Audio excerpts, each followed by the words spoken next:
mustard seed and the parable of the yeast or the leaven. In order for us to have an image, what is the kingdom of God? Of course, we do not know because those people who died, who might be entered the kingdom of God, but never coming back, only Jesus knows. That's why these parables is just an image, a foretaste, as an image for us to reflect what is really the kingdom of God. I still remember when we were young, every time our relatives came from US, our cousins, then we are so excited to welcome them. You know why? Of course, you see, that was early 90s. And when we see relatives from USA, anak ko pasalubong. You know, from US, big box of chocolates. Spam. My God, spam big things during that time. So when you taste spam, my God, even the neighbor who wants to smell spam, what's that? And of course, we really excited because of some shirt. US made shirts during that time, so cotton, Hanes, but oversized. Video is already extended for us. That was the time we are so excited. But aside from that, we are so excited to hear their experiences and their lives there in USA. We don't have a human students. But for Filipino, there are a lot of things what's to do there because of the card. We left during that time, especially in the early 80s, that the screen passed through during that time. Then aside from that, to have idea what is USA, some of our cousins show us the postcard. This is New York. Look at the Statue of Liberty. This is the Golden Gate of San Francisco. This is Hollywood of LA. Showing to us the postcard. And that is our idea of this. I think Jesus used also the image for us to reflect. Not exactly, but upon hearing this message, upon reflecting what he really means, the kingdom of God from this parable is like the wheat in the weeds, with patience to be separated. Then later on, it is like a mustard seed. It's small from the beginning, but the capacity to make huge is possible as long as it always dies on the ground and later on willing to hide on the ground, and after a few days there's enough. And like a yeast or leaven, a small amount, and yet once it's mixed with flour, then later on the effect will efficiently also, because the effect will be there. That's why as we go back to the gospel story, we may not completely understand what the kingdom of God is, but through these parables that Jesus proposed to us, somehow they excite our imagination, and later on to have a little or basic or simple way the kingdom of God. Actually, every parable has a distinctive message, as what I mentioned, transformation or growth, like the seeds. And like the yeast, it must be influential to spread the news to others. First, the parable of the wheat and the weeds. Perhaps we may have the same questions like the slaves and ask his master, why not uproot the weeds early? Why not? Is it practical to uproot the weeds early? Actually, it's not. It is possible, but not practical. Because wheat, the only difference of rice and wheat are more can sustain in dry land. A little bit dry, not really, but rice always muddy. It's more water. But the same way of planting method, the space is not totally not too, the gap is not too far. only few inches. That's why it is impossible to get the weeds around the wheat. Maybe at the sides, yes, but to go at the center, possible but not practical because you will destroy the wheat also. Just for some weeds. That's why it is not practical. And I totally agree with the master's suggestion. Wait, patiently wait until the harvest comes. Then later on, I remember in some part of China or in Thailand, to avoid all these things, what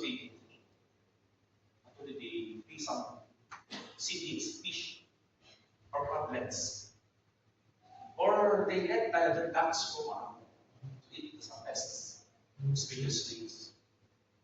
That is a good and eco-friendly. No need for fertilizers. Because after all, once they harvest the rice, they have also fish. They have also crops, and they have also ducks. Roasted duck after that. Later on, they have fish. See, complete meat, eco-friendly. But as what our parable proposed, patience. Patience is the key. Don't rush. It will also recognize because you can only recognize the wheat from the weeds because of its fruit. Second, the parable of the mustard seeds. To transform little things into huge and big things takes a lot of time, patiently, and it takes a lot of pain, struggle, and even dying. But Jesus said, unless the grains of wheat fall to the ground and dies, if it dies, then that is the time. It will produce a lot of fruit. If not, it remains just a seed. That's it. In order for us to grow, there must always a constant struggle, constantly. Otherwise, we are just like turtles, no progress. We are just a slave, always in our comfort zone. But if you want to catch a big fish, look in Act 2. Go into the deep. Go to here, and you will observe. Go to Tinsatri or Central Field, and you will find some people just for their relaxation time, they go for fishing there. Ask them if they caught some fish. Maybe. Then if you see their box, only two. If they have a big one, only maybe for luck. But if you want to really catch a big fish, go into the deep. Deep is risky. There is darkness. So with transformation. To be transformed needs a struggle. Like the image of a butterfly. Butterfly is just a symbol of beauty. But in order for you to be beautiful, you have to undergo this process of darkness, of pain inside the cocoon. After that, few days, there is shining, shimmering, splendid, beautiful butterfly. But without all these things processed, even though you are want to attain beauty, then it is not authentic. Because the real success or beauty, it always comes from pain. Silently struggling, silently in darkness that you are also enjoying.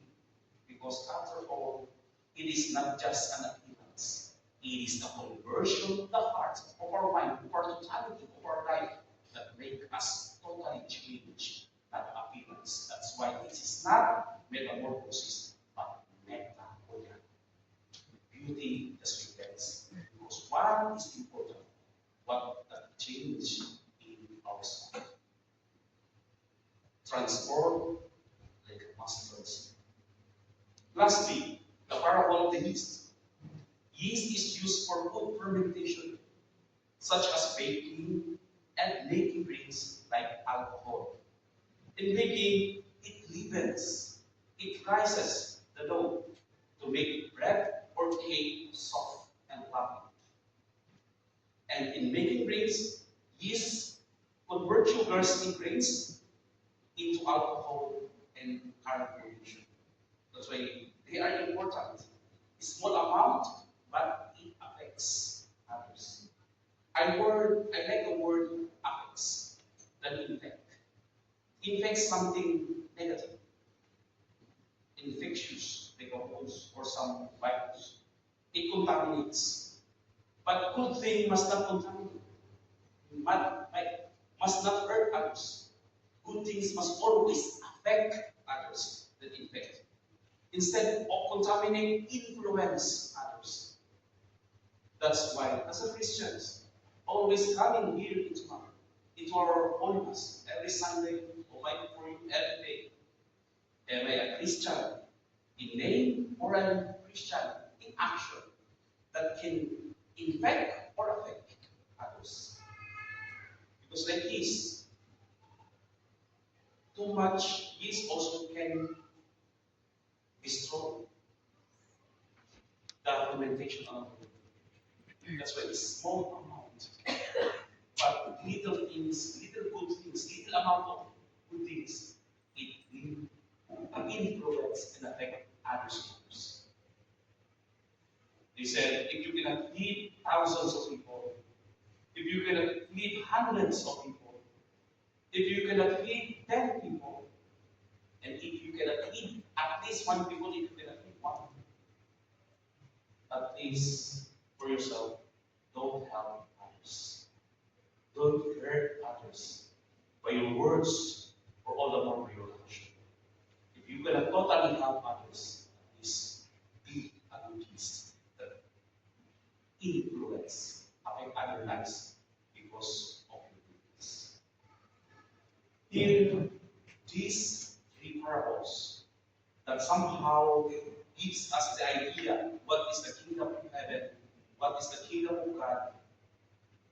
It's good things for us to reflect and slowly to what is really the meaning of these things. To grow, slowly grow, to transform patiently. Actually, once we heard this kingdom of God, we usually imagine a beautiful place.